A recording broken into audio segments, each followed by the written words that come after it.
Como é bom. Hoje foi bom que eu vim de manhã, eu vi muitas pessoas que eu não vejo. E é bom, né?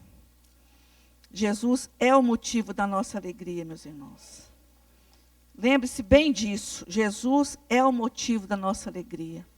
E com Jesus no coração, tudo é muito bom. A gente é feliz, né? Porque Ele nos traz paz, né? Ele nos traz resposta. Nós temos a certeza que Ele está conosco todos os dias. Isso é muito bom, irmãos. Essa certeza, né, essa paz que o mundo não conhece, nós conhecemos. Nós, além de conhecermos, nós a temos. Glória a Deus. Então, meus irmãos, que nessa noite, mais uma vez, nós possamos manter a nossa mente cativa, né, para que nós possamos entender e desenvolver a palavra do Senhor. Nós estamos aí fazendo a exposição da carta de Paulo aos Filipenses. Nós já vimos, né, o primeiro capítulo, que nós vimos a alegria de Paulo, né, no avanço do Evangelho. Agora nós estamos no segundo capítulo, né, e o tema aqui é realmente a unidade, né, a unidade na fé, a unidade dos crentes, né? E é muito importante, né, porque hoje nós temos visto, eu estava conversando até de manhã com o pastor Robson, ele falou uma palavra tão interessante, ele falou assim, está tudo muito esquisito, né? O mundo está esquisito, né? As coisas, as famílias estão se desintegrando, não tem mais aquela comunhão, não tem mais aquela união, mas não na igreja, meus irmãos. A igreja é do Senhor, amém? Então vamos ler o texto, Filipenses capítulo 2, a partir do versículo 12. Eu vou estar na revista atualizada. Amém? Nossa, esse tempo seco, eu vou te falar. Nó, minha garganta agora de noite, de tardezinha, que começou a queimar. Amém? Posso ler? Glória a Deus. Assim, pois, amados meus, como sempre obedecestes, não só na minha presença, porém muito mais agora na minha ausência, desenvolvei a vossa salvação com temor e tremor. Porque Deus é quem efetua em vós tanto querer como realizar, segundo a sua boa vontade. Fazei tudo sem murmurações nem contendas, para que vos torneis irrepreensíveis e sinceros, filhos de Deus inculpáveis no meio de uma geração pervertida e corrupta, na qual resplandeceis como luzeiros no mundo, preservando a palavra da vida, para que no dia de Cristo eu me glorie de que não corri em vão, nem me esforcei inutilmente. Entretanto, mesmo que seja eu oferecido por libação sobre o sacrifício e serviço da vossa fé, alegro-me e com todos vós me congratulo. Assim vós também, pela mesma razão, alegrai-vos e congratulai-vos comigo. Até aqui. Senhor Deus, essa é a tua palavra, Pai. Senhor, palavra que produz vida, palavra que nos conforta, que nos exorta, que nos instrui. Ó Deus, que no nome de Jesus, nesta noite, Pai, mais uma vez, ó Deus, o Senhor, ó Deus, fale conosco. Mas que o Senhor alcance corações, ó Deus, no nome de Jesus.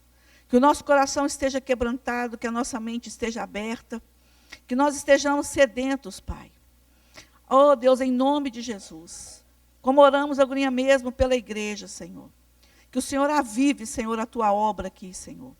Deus, que no nome de Jesus, Pai, através da palavra do Senhor, através do ensino do teu filho, o apóstolo Paulo, nós possamos perceber, ó Deus, a vontade do Senhor e o desejo do Senhor para a igreja. Pai amado, a tua palavra é atual, a tua palavra, ela é viva, a tua palavra traz, ó Deus, no nosso coração certeza, confiança. Então, em nome de Jesus, Pai, que nesta noite, Pai, que ninguém saia daqui, Pai, sem o entendimento daquilo que o Senhor tem falado, tem dito, Pai. Que o teu Espírito tem movido neste lugar, ó Pai, para nos ensinar, ó Deus. No nome de Jesus eu oro, amém. Glória a Deus. Nós viemos aqui para adorar o Senhor. E muitas pessoas confundem a adoração apenas com cânticos. Cântico é uma maneira de adorar o Senhor. Mas conhecer a palavra, aprender a palavra e colocar em prática a palavra é adoração. A palavra de Deus, ela é maravilhosa. E ela cumpre o seu propósito. Por mais que o mundo esteja uma bagunça, Deus tem conduzido a igreja. E tem conduzido as nossas vidas. Por mais que nós estejamos vendo coisas acontecerem ao nosso redor, o Senhor tem guardado as nossas vidas. É muito mais do que qualquer coisa que você possa imaginar, a presença de Deus na vida de um crente. Por isso que nessa noite eu gostaria que você prestasse bastante atenção naquilo que o apóstolo Paulo está falando à igreja de Filipos. Amém? E ele aqui, nesse texto que nós lemos, ele vai colocar bem claro que ele quer que a igreja de Filipos viva uma vida de harmonia, em concordância. E ele faz esse apelo, por quê? Porque antes do texto ele já tinha falado sobre Cristo. A igreja, ela tem como exemplo Cristo. Por isso que Paulo faz esse apelo. Vivam em harmonia. Esse texto vai falar muito sobre isso, sobre unidade. E aqui nesses versículos, ele continua com isso. Ele apela para aqueles crentes que eles vivam em uma comunhão plena, que eles vivam uns com os outros plenamente, harmoniosamente. E ele começa dizendo, olha, meus irmãos, assim como vocês me obedeceram antes, na minha presença, muito mais agora, continuem obedecendo na minha ausência. Como nós já sabemos, quem esteve aqui em todas as exposições, Paulo está preso. Né? E aí Paulo não podia estar ali com o povo.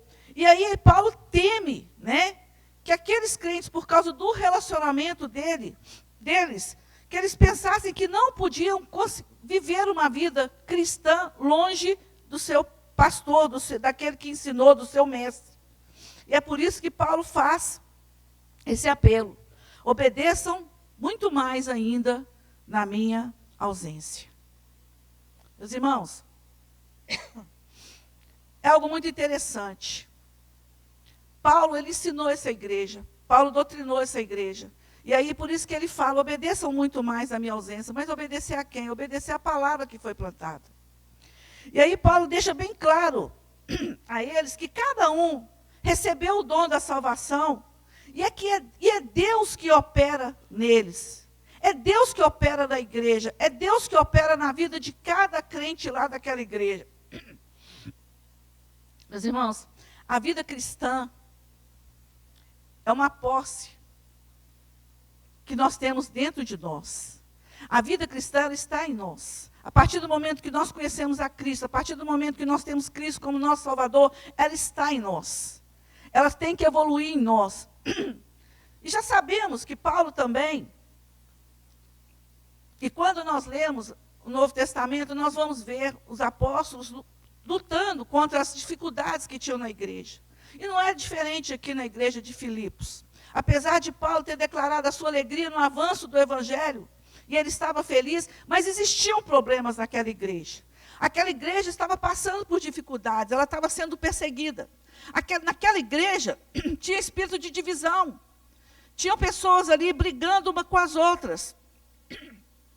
Naquela igreja também havia disputas. Havia orgulho, havia soberba dentro daquela igreja. E Paulo está tratando dessas questões. Porque é urgente. Aquele que está conduzindo, aquele a quem Deus chama, tem que conduzir e tratar os problemas da comunidade. E Paulo trata através da palavra. E quando a gente vê o contexto anterior e o contexto posterior, a gente vê Paulo tratando essas questões coletivas, aqui do convívio entre os irmãos. No capítulo 1, no versículo 27, ele fala o seguinte: vocês precisam de enfrentar com firmeza a oposição e vocês precisam de lutar juntos pela fé evangélica. Quer dizer, ele já está falando aqui, ele já falou no capítulo 1, e a partir daí fica claro que quando ele diz que para desenvolver a vossa salvação. Ele não está falando em algo pessoal, mas colocando o olhar dos crentes sobre o outro. Ele está colocando a vida do crente no outro. E ele fala assim, olha, no capítulo 2, versículo 2, ele fala, completai a minha alegria, de modo que penseis a mesma coisa. Tenhais o mesmo amor, sejais unidos de alma, tendo o mesmo sentimento. Desenvolver a vossa salvação no coletivo. E aí o que ele está fazendo? Como eu disse, ele está falando, não olhe para a sua necessidade, olhe para a necessidade do seu irmão. Não olhe para o seu problema, olhe para o problema do seu irmão. Não olhe para aquilo que você está passando, olhe para o seu irmão. Olhe para o outro. E ele está falando, não se considere o superior, seja humilde, busque o bem do outro, cuide do outro. Paulo está tratando aqui, ele não está tratando de santificação pessoal. Ele está tratando no coletivo. Ele está falando para a igreja. E no versículo 14 ele vai falar, façam tudo. Ou seja, façam, é coletivo. É para a igreja. Façam tudo sem queixas e nem discussões. Ele está tratando de relacionamento. Relacionamento tem que ser coletivo. Relacionamento é eu e mais um. Relacionamento é eu e mais 3. Relacionamento sou eu e mais 5. Relacionamento é a igreja. E Paulo está falando, façam tudo, sem queixas e nem discussões. Então, o que ele está falando? União no contexto anterior e união no contexto posterior. E certamente, a partir do versículo 12, ele está fazendo a mesma coisa, ele continua no termo de união. Quando ele diz, desenvolver a vossa salvação, e aí ele acrescenta, com temor e tremor. O trato é com a igreja. Este é o entendimento. A salvação chegou até nós, até eles, e os formou como igreja. Da mesma forma que a salvação chegou até nós e nos formou como igreja. Nós somos a igreja do Senhor. Amém, meus irmãos? Você crê nisso? Semana passada, quando o irmão Gabriel trouxe aqui, né? Ele apresentou a exposição, ele trouxe isso aqui, mostrando o exemplo de Cristo, mostrando tudo que Cristo fez. Quem esteve aqui viu, que coisa maravilhosa. Cristo se esvaziando, tomando a forma de homem. E aí, quando nós vemos isso, a gente vê que aquilo que Cristo fez nos salvou. O que Cristo fez nos salvou. A ida dele na cruz nos salvou. A morte dele nos salvou, a ressurreição dele. Glória a Deus. E isso deve produzir em que em nós, meus irmãos? Humildade.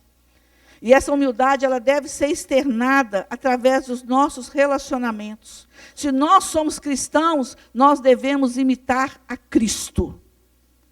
Meu irmão, há algo muito interessante acontecendo no nosso meio, nós devemos ficar bem vigilantes. Nós amamos os nossos líderes, amém?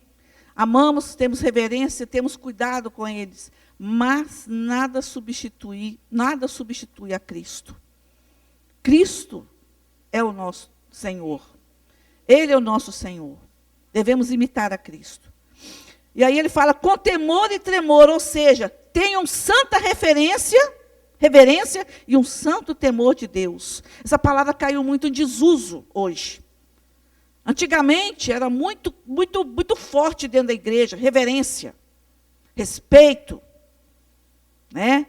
Eu lembro que quando eu me converti, eu lembro que a minha irmã falou assim, olha, você tem que ter reverência. Na hora de ficar em pé, você fica em pé. Na hora de sentar, você fica sentada.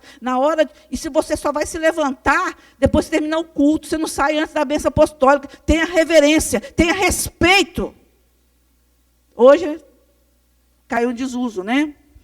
Mas aí Paulo afirma assim, olha, Deus é quem efetua em vós tanto querer como realizar segundo a sua vontade. Quem efetua tudo em nós é Deus. E é a sua vontade que é perfeita, que é executada nas nossas vidas. Então, a grande razão que deve ter-se temor e tremor é que quem está realizando tudo em todos é Deus. Por isso a reverência. Por isso o respeito, por isso a busca, por isso o quebrantamento.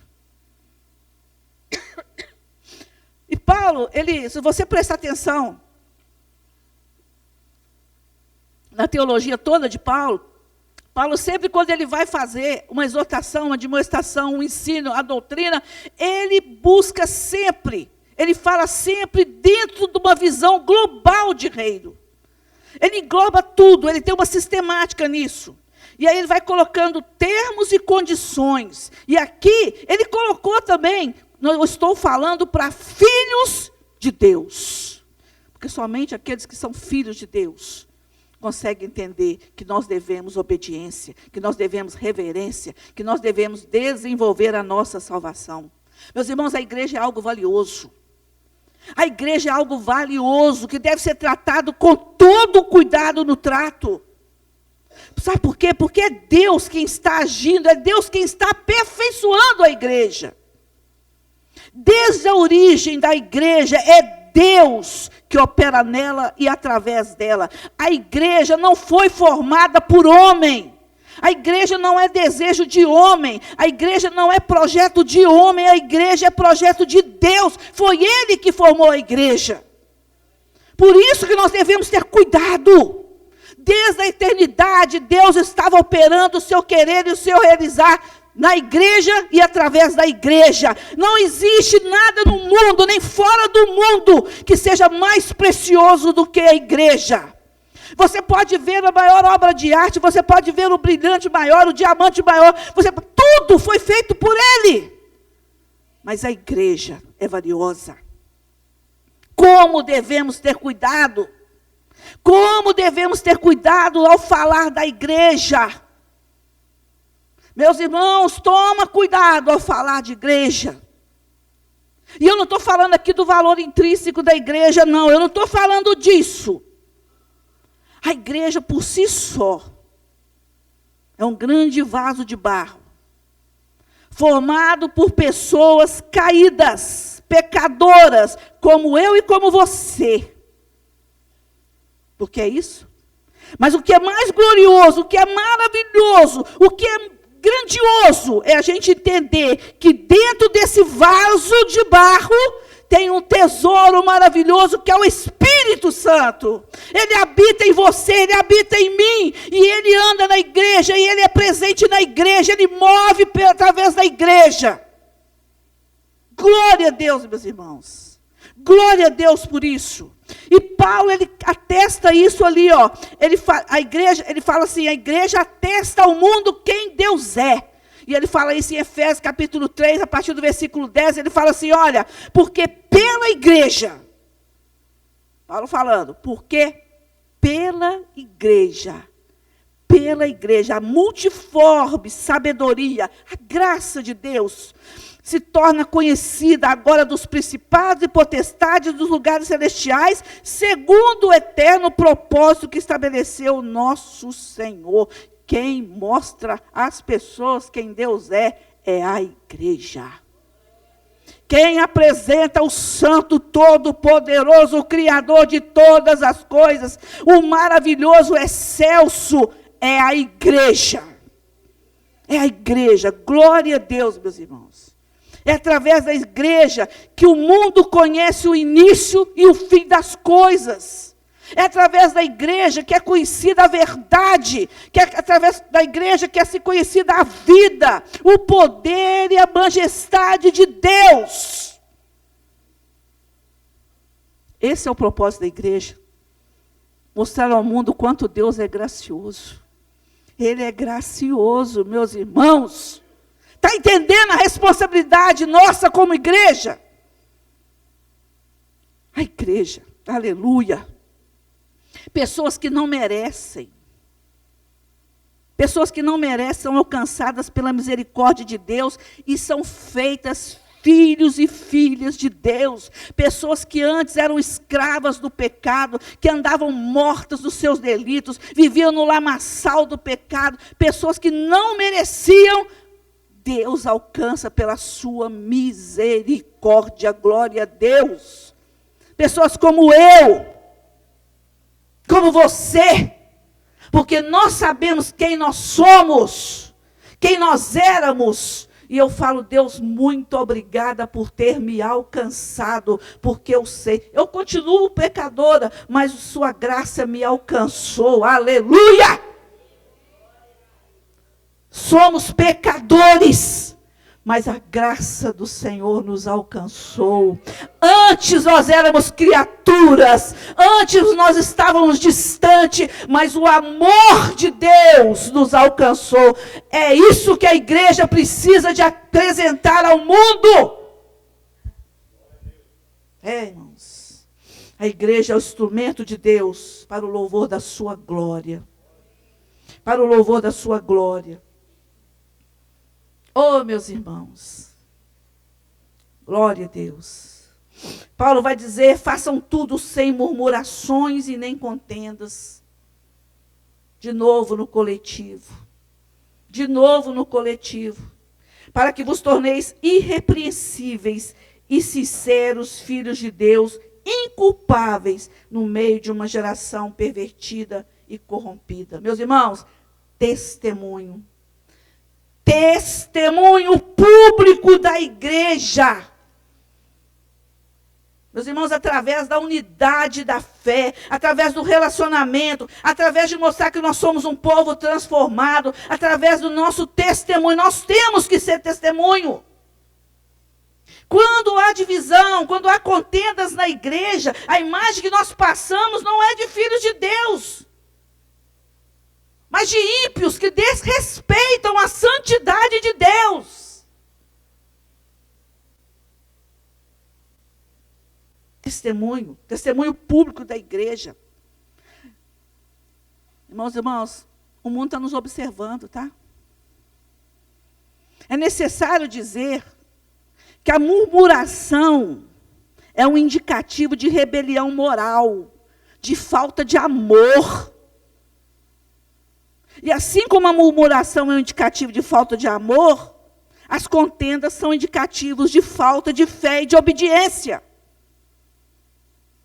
E Paulo, façam tudo sem murmuração, né? Que não haja contendas na igreja, que não haja divisão. Meus irmãos, olha a palavra de Deus, olha a história. A murmuração arruinou a história do povo antigo. A murmuração e a divisão arruinou a vida de muitos cristãos. É só ver a história, que mal terrível, que praga, que espírito terrível que é a murmuração, que é a contenda, que é a divisão. Quando há murmuração na igreja, meus irmãos, a igreja não brilha como luzeiro, porque a palavra de Deus fala que nós devemos ser luz, que devemos ser como luzeiro, como as luzes. Mas quando há murmuração, quando há divisão, nós não somos luzeiros, nós somos exatamente um campo de trevas. Só há trevas, e cada dia mais trevas. Porque a divisão e a murmuração, ela não para. As contendas não param.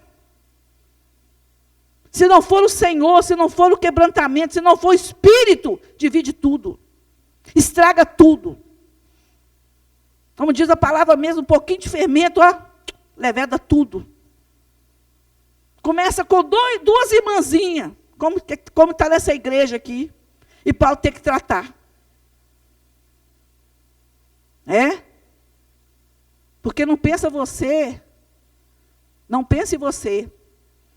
que aquela contenda que está sendo gerada entre os irmãos, que não chega no ouvido da liderança. Porque a palavra de Deus diz que não há nada escondido que não venha a ser revelado. Então, o resultado da divisão, da contenda, quer saber qual que é o resultado da divisão e da contenda, irmão? Quer saber? Ou você quer ficar enganado? Vou falar para você o que é o resultado. O resultado é perda da noção dos valores de Deus. As pessoas ficam à mercê do mal e se desviam da verdade. O coração fica cheio de trevas. A raiz de amargura cresce. Se distancia da verdade, porque a verdade diz que eu tenho que amar Simone como a mim mesma. A palavra de Deus, ela fala que não há, vê que se há em você alguma raiz de amargura. E aí, de repente, eu olho para o Anderson e falo assim, tem uma erva daninha aqui, mas eu não estou querendo criar, porque eu não estou querendo. Eu me desvio da verdade. A verdade é andar no caminho, a verdade é andar em obediência, a verdade é ter o coração quebrantado. A verdade é me humilhar diante das mãos poderosas de Deus. A verdade é saber exatamente o que Deus quer da minha vida. Perco os valores de Deus. Quais são os valores de Deus? Santidade. Um deles, santidade. Aí eu me torno impura, porque eu estou amargando na divisão, na contenda. Paulo exorta os crentes, filhos de Deus, a serem inculpáveis no meio de uma geração perversa e corrompida. Meus irmãos, tudo como igreja. Nós somos igreja de Deus, amém? Amém, irmãos? Sem essa compreensão, tudo deve ser feito na compreensão de que nós somos filhos de Deus. Inculpáveis. Esse termo chama os crentes a viver de maneira que aqueles que estão à nossa volta possam nos examinar, possam nos observar, mas não encontrar nenhum motivo para crítica ou para reprimenda. É isso que Paulo está falando. Daniel andando lá no centro da Savassi, a pessoa olha e fala assim, eu conheço aquele moço lá, está vendo? É de uma igreja lá do bairro lá, nossa, conheço ele. Já fiz negócio com ele, homem libado. Eu conheço ele. Entendeu? Que nós tenhamos isso aqui. E a perversão e a corrupção estão aí, meus irmãos. O que isso significa? Individualismo. O que nós vemos hoje? Individualismo, maldade, inimizade com Deus, com o próximo. Você vê que hoje a mídia faz questão de colocar pessoas, seres humanos, um contra os outros. Maldade. Nós temos visto isso direto, irmãos. É uma sociedade pervertida, corrompida, valores corrompidos, casamentos corrompidos, vidas cristãs sendo corrompidas, vidas sendo corrompidas, governo corrompido, tudo corrompido. Mas nós temos que ser os filhos de Deus inculpáveis, que mesmo diante dessa geração perversa e corrompida, nós não abrimos mão da verdade. Glória a Deus, meus irmãos. O testemunho da igreja tem que ser como luzes brilhantes, com comportamento honroso, digno. A igreja tem que ser assim, somos filhos de Deus, e nós temos que viver de uma maneira digna. De modo, meus irmãos, de modo que nada cause má reputação, que nada que cause má reputação venha de nós. Cuidado. Cuidado. Cuidado. Precisamos zelar. A igreja é algo valioso. Pensa nisso, é valioso. Nós temos que cuidar. Cuidar da igreja. E aí Paulo fala no versículo 16, preservando a palavra da vida, para que no dia de Cristo eu me glorie de que não corri em vão, nem me esforcei inutilmente.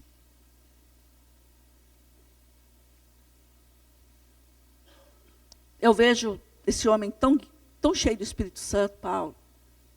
Ele não deixa nenhuma ponta, ele amarra tudo. E aí ele fala assim, olha o que ele vai falar. Ele vai falar assim, olha, preservem, se apeguem à verdade. Tem uma tradução que fala se apegue, se apegue. Meus irmãos, a palavra de Deus, o Evangelho, é a palavra de vida em todos os aspectos. E aqui Paulo está chamando a igreja a perseverarem, a se apegar à palavra da vida. E como que a gente se apega à palavra da vida? Conhecendo com exatidão o Evangelho. Nós temos que ser capazes de explicar o Evangelho. É preciso ser capaz de ajudar uma alma em agonia e apresentar o caminho. É papel da igreja demonstrar a verdadeira vida com Cristo e preparar as pessoas para passarem a eternidade na presença dele.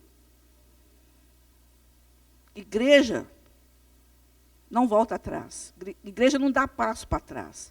Igreja conduzida pelo Espírito Santo, ela é avante. Avante. Porque nós temos o Evangelho. O apóstolo Paulo fala que ele é o poder de Deus para a salvação. Por isso nós temos que saber, quando ele fala que se apeguem à palavra. E se eu me apego à palavra, se eu vivo uma nova vida em Cristo, eu desejo que aquelas pessoas que estão na minha vida também conheçam a verdade.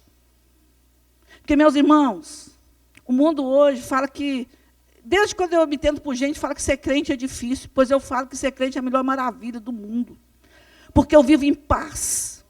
Nos meus sofrimentos eu tenho o meu joelho sabendo que o Senhor ouve as minhas orações.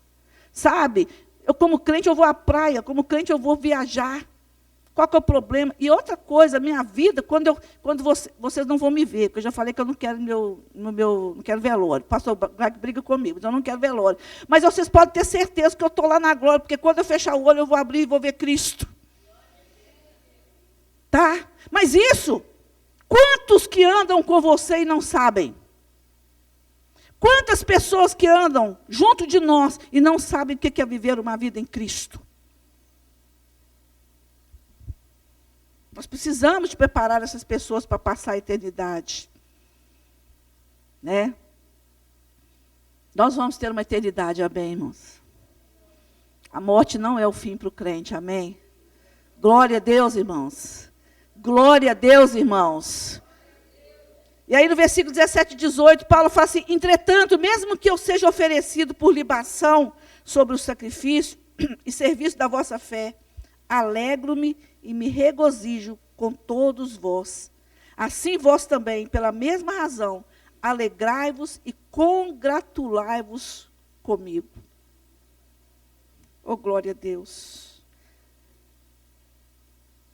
Era iminente, talvez ele fosse morrer. Ele não sabia a hora que ele ia morrer, ele queria passar pela morte, ele não sabia. Mas ele fala: eu quero me alegrar, eu quero que vocês se alegrem também. Sabe por que Paulo tinha isso? Sabe por que Paulo era capaz de falar isso? Porque a vida dele estava ligada, que a vida dele estava controlada, que ele era do Senhor. Ele sabia que a vontade de Deus é que deveria ser prioridade na vida dele. Então, para ele, um homem que proclamou de si mesmo: para mim, viver é lucro, mas morrer é ganho. Cheio do Espírito Santo, totalmente consciente daquilo que ele era em Deus e quem Deus era. Irmãos, a igreja precisa de manifestar a glória do Senhor ensinando isso, ensinando essa verdade. Pessoas aí desesperadas aí. Às vezes você conversa com as pessoas estão desesperadas por coisas que a gente sabe que, meu Deus, que para que isso? Mas nós temos algo diferente dentro de nós, o Espírito Santo. Paulo não se rendeu à prisão, meus irmãos. Ele estava preso, mas aquilo que ele cria mantinha ele livre. Da mesma maneira que nós não nos prendemos a nenhum tipo de prisão nesse mundo, porque nós somos livres. Nós somos livres. Livres para adorar, livres para colocar diante do Senhor. Nós temos realmente, o Senhor nos deu o Espírito Santo para que nós possamos colocar diante do Senhor as nossas necessidades. Igreja do Senhor, que nós possamos ser avivados, que nós possamos ser. Ele não queria saber qual era o fim dele. Paulo sabia que, mesmo na hora que ele fosse, a obra continuaria. A igreja continuaria, a igreja chegou até aqui, e se Jesus não voltar dentro de 500 mil anos, a igreja vai continuar. Mas que nós, nesse tempo que se chama hoje, podemos ser uma igreja realmente verdadeira, uma igreja em que não haja em nós condenação por parte dos ímpios. A responsabilidade de ser igreja é muito séria, irmãos. A necessidade de que nós tenhamos uma vida digna e honrosa, compromissada com a verdade, é muito séria. Por que muitos hoje cristãos estão calados? A igreja precisa de falar. A igreja precisa de manifestar a glória do Senhor. A igreja precisa de falar quem é o Rei dos Reis, o Senhor dos Senhores. A igreja tem que falar daquele que nos salvou. Meus irmãos, no nome de Jesus, como igreja do Senhor, avante. Avante, igreja. Porque é isso que... Quantas pessoas estão nesse momento indo embora para passar a eternidade no sofrimento? Não perca a oportunidade, igreja. Não perca a oportunidade. Vamos orar?